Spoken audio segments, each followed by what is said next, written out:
Ils imitent de vraies armes, mais eux sont inoffensifs. Les pistolets à blanc comme celui-ci.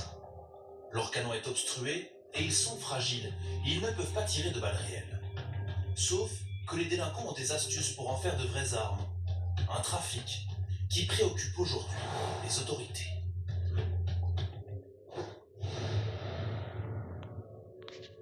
Ces armes modifiées apparaissent dans des dossiers judiciaires. Exemple à Pontoise en Île-de-France. Sur le parking d'une pharmacie, une altercation éclate. Filmée par ces images de vidéosurveillance inédites. Dans la rue, on voit d'abord passer le tireur. Il va poursuivre sa victime jusqu'à l'intérieur. À bout portant, il lui tire dans la jambe et la blesse gravement.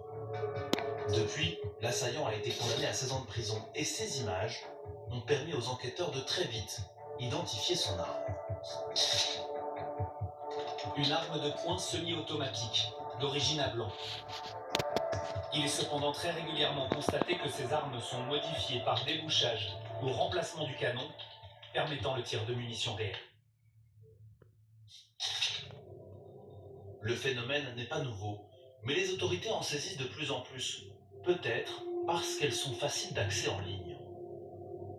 Nous en avons fait l'expérience sur Telegram. En nous faisant passer pour un acheteur, un vendeur nous fait une offre étonnante. Dis-moi, t'as besoin de quoi comme calibre? Ça dépend de ce que t'as.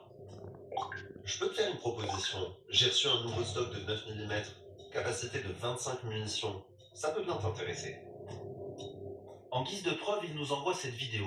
Ils sont vendus 750 € pièce, un prix en dessous du marché.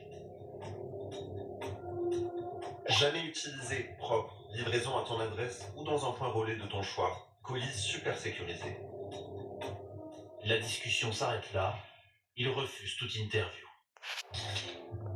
Pour en savoir plus, nous sommes allés voir des experts dans ce sous-sol en région parisienne. Ces gendarmes tiennent ici une impressionnante collection pour mener des analyses balistiques. Alors, en un coup d'œil sur notre vidéo, leur diagnostic est sans appel. Là, vous voyez, on voit de la peinture dessus. Et ça, c'est pas d'origine. Donc ça, ce sont originellement des armes à blanc, selon vous. À blanc, transformées et repeintes pour leur redonner un aspect neuf. Pour éviter de vendre dans un marché criminel des armes à blanc transformées, la personne va enlever les marquages qui identifient que c'est une arme à blanc modifiée. Et ça va être vendu comme une arme réelle.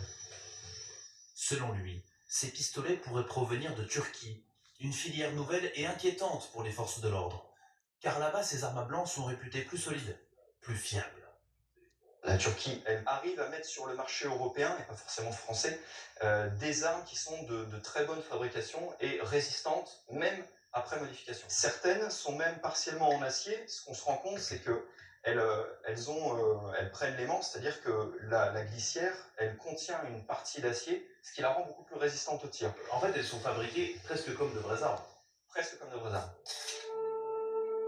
Selon les gendarmes, une marque en particulier est prisée. École Voltran. Installé à Istanbul, le groupe est présent dans le monde entier et ne fabrique que des armes factices, selon son porte-parole. Les gens s'en servent en général pour s'entraîner, s'habituer au bruit des armes. A-t-il conscience que ces pistolets servent aussi parfois aux malfrats? Au téléphone, il nous assure découvrir le problème. None of the governmental organization or police department or anyone reach us. If they give us some information regarding the gun and the serial number, we can examine by our engineers and then we can give them some reports. Des ONG ont pourtant déjà pointé ce problème, et la France n'est pas la seule concernée. La Grande-Bretagne a même interdit des pistolets de cette entreprise et demande à sa population de les remettre à la police.